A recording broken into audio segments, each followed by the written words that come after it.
Hey everybody, it's Aspen Connor. I want to talk to you today about the 136-page document released last week by Richard Allen's defense team in regards to the double homicide of 14-year-old Liberty German and 13-year-old Abigail Williams that took place on February 13th, 2017 in Delphi, Indiana. Specifically, I want to talk to you about one sentence on one page in this 136-page document.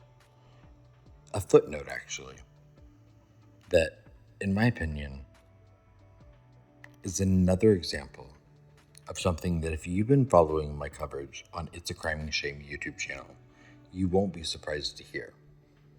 But if you haven't, I encourage you to check out It's a Crime and Shame on YouTube. But either way, the one example I want to talk about today, because I could do multiple videos on the 136-page document. And if you'd like to see that, let me know.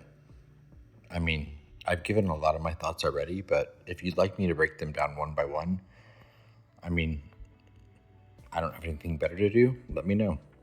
The one page in this document I want to reference.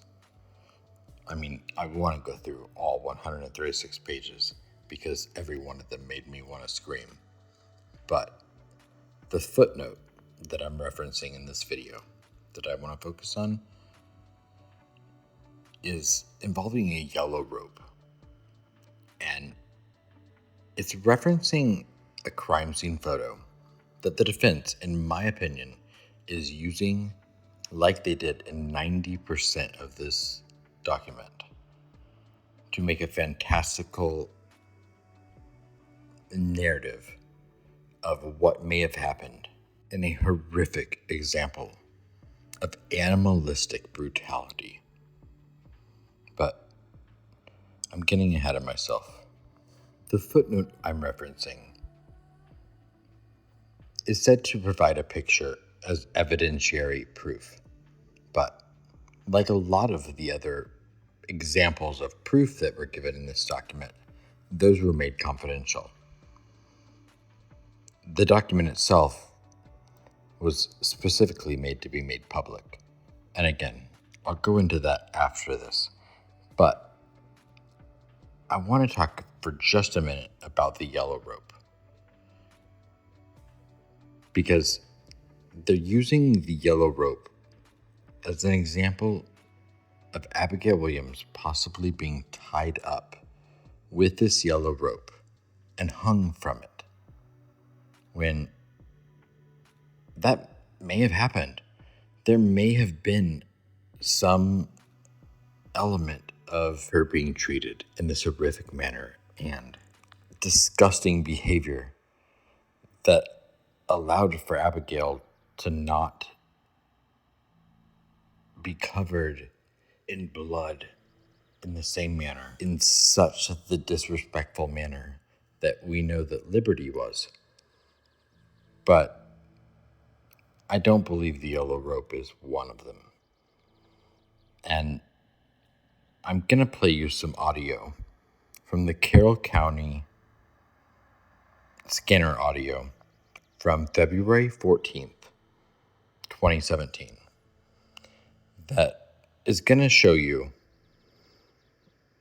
the rope in question, the yellow rope, very well may have been an investigative piece that was brought in, and that just because the defense says this was something at the crime scene, they don't specify that it wasn't something brought in by the investigators after they discovered the crime scene. No.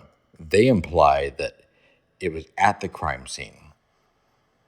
And that's an example of how they're using bits and pieces of actual facts to spin a narrative that paints a picture that fits the narrative they want to paint. Even though It's not factual. But what I'm going to play you is actual audio from February 14th, 2017. And you're going to hear the dispatch talk about rope. And maybe it's not related, but most of you know I deal with facts. I don't like fuckery. And increasingly, I feel like there's more and more fuckery in this case. And I just wanted to put this out there because I think it's an example of 136 pages of bullshit. And again, I'll touch on that in a bit, but here's the audio. Take a listen. Carroll County, go ahead. Yeah, it's going to be en route to the scene on 300 North for short detail. Arriving at 1836.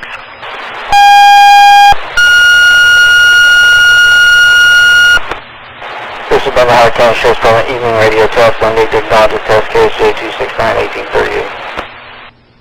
20. Contact 51.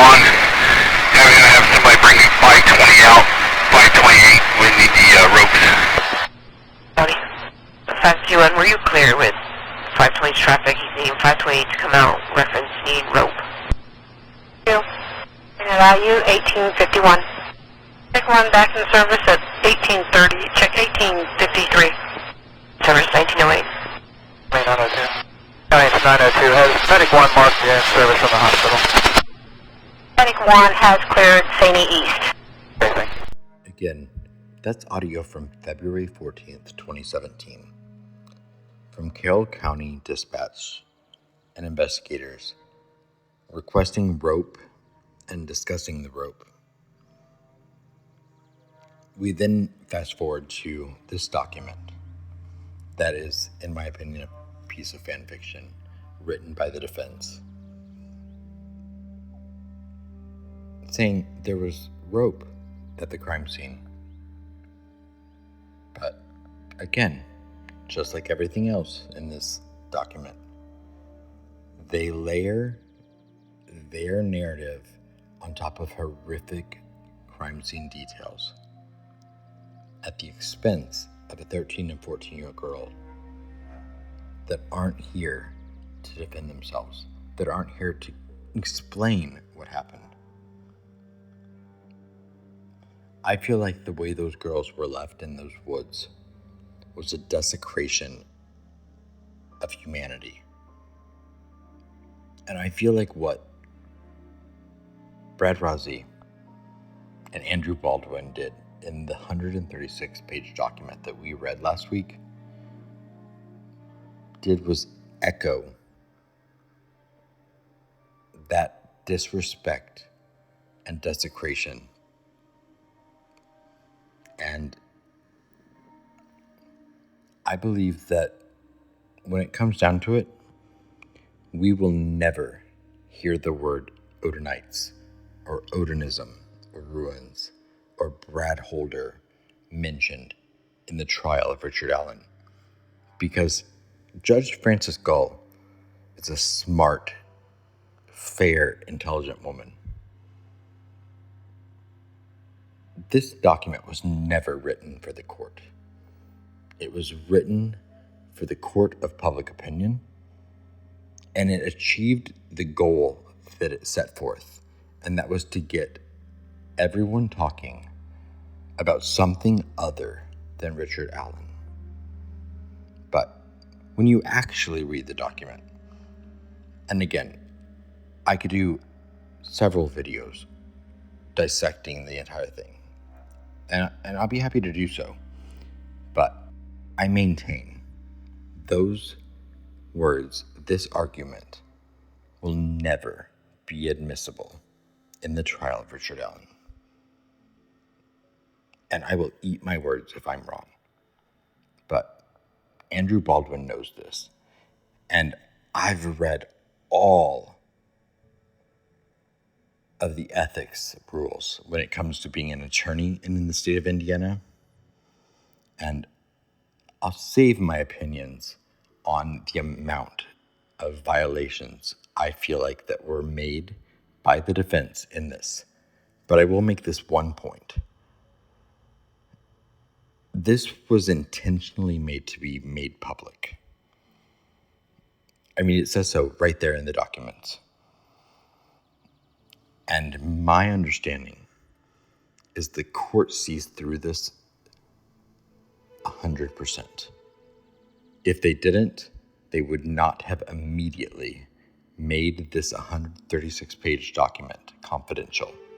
But the court did, because it never should have been made public in the first place. I know that there were filings made today on September 25th, 2023, in response to this. I'll be going through those and reading them later, but trust me when I say, Brad Holder has nothing to worry about. Odinites did not kill Liberty German and Abigail Williams. There were no ruins left at that scene. There were sticks thrown upon those girls' bodies in a disrespectful manner that has now been made even more disrespected by the cheap tactics of Andrew Baldwin and all of the people assisting the defense team. I'm gonna get off my soapbox now, but I want to make one more point, that nothing in this 136-page document exists in a world that rational people exist in. There's no there in this.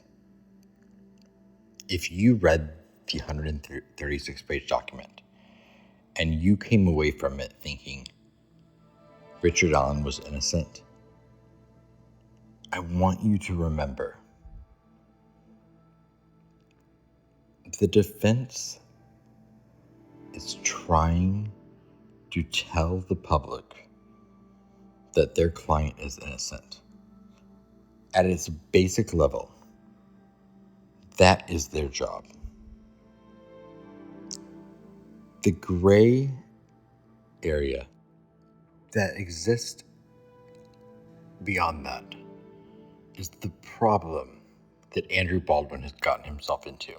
And in my opinion, is going to require probably a little bit of finagling by him when it comes to an ethics board and reestablishing any trust or credibility he had, or a chance to even gain back the chance to redeem any confidence by the court or trust established with the court. Remember, Andrew Baldwin is not a Carroll County attorney. Judge Gull is not a Carroll County judge. Andrew Baldwin is subject to the decisions the court, and when I say the court, yes, I mean Judge Gull, puts forth.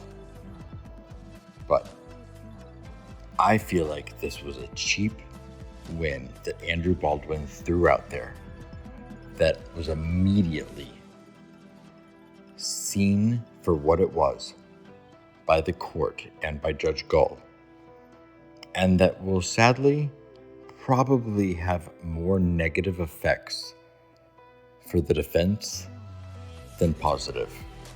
And let's be honest, Richard Allen's defense has not had any wins whatsoever yet. There's cheap shot after cheap shot being taken by the defense. I know that could be said or speculated as to why. I'm not going to go into that right now. But I will say, I believe that the court sees through these tactics. I believe that they see through these antics, and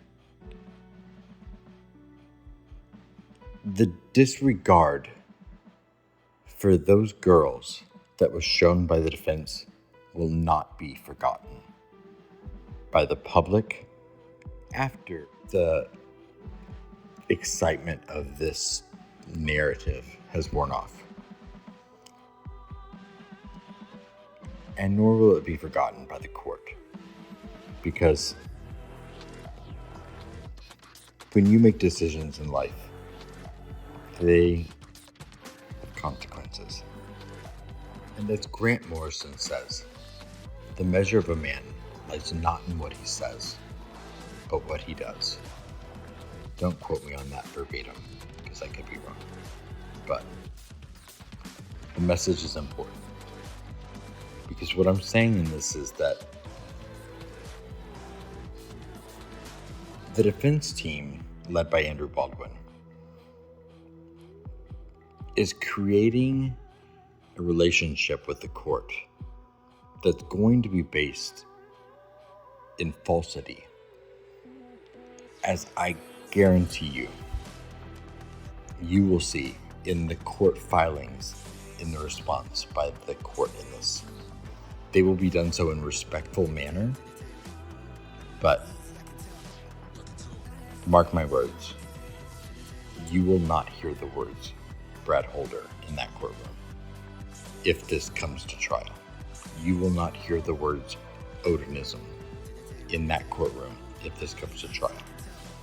And that's because Judge Francis Gull is going to have enough respect for what happened to Liberty German and Abigail Williams to make every mention of that stricken from that courtroom, because it's nothing but tabloid trash. And from what I've seen, the defense is ripe with tabloid trash, both in what they're putting forth in court filings and also in the company they're keeping. I believe that Andrew Baldwin could be doing his job in an ethical, responsible manner. And honestly, my heart goes out a little bit to the family of Richard Allen, because I don't feel like they're getting the best defense that they could. Because you can represent your client. Be ethical. Be honest. Provide them with a good defense. And go to bed at night with your head on a pillow without knowing that you've done so at the expense of the memory of a 13 and 14-year-old girl. And I'm going to get off my soapbox now. I apologize. I've gone on longer than I wanted to. But if you want me to break down the 136-page document and go into more detail on some of the other things, let me know in the comments below. But I'm going to leave you with this one thing for those of you that have stayed with me through the whole video. I can't confirm this, but I do have two sources that have now told me that the picture I'm showing on the screen, in the foreground of this picture, this is the tree that the apparent F ruin was on from the crime scene. My inclination is that it was actually probably a form of either blood splatter or spit, probably upon being attacked. I'm not going to go into detail on that. I do not believe there were any ruins there, but anyway, the foreground picture on the left-hand side of the screen, from what I'm told, is the tree. And this comes from Ron Logan, as he told multiple people that this was the tree that investigators said they were found underneath, and that the F was written on. I cannot confirm this, but I figured if you lasted this long, you deserved this Easter egg. So, thank you for watching. My only goal in putting this video out was to possibly rebalance the narrative of facts versus fuckery in this case. I feel like there's so much fuckery going out there. And I apologize for using that word. I just don't know of a better word. I look at all of the facts in this case. I look at all of the things that come out.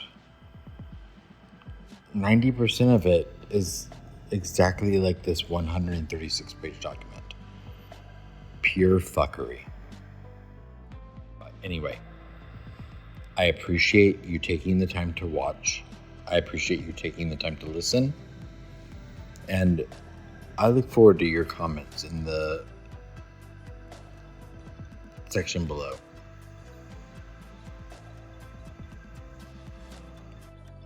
I believe that this 136-page document is about as substantive as certain broadcast networks and the content that they lack. And I'm not being shady when I say that. I believe that some networks provide better coverage than others when it comes to certain things. But, like certain broadcast networks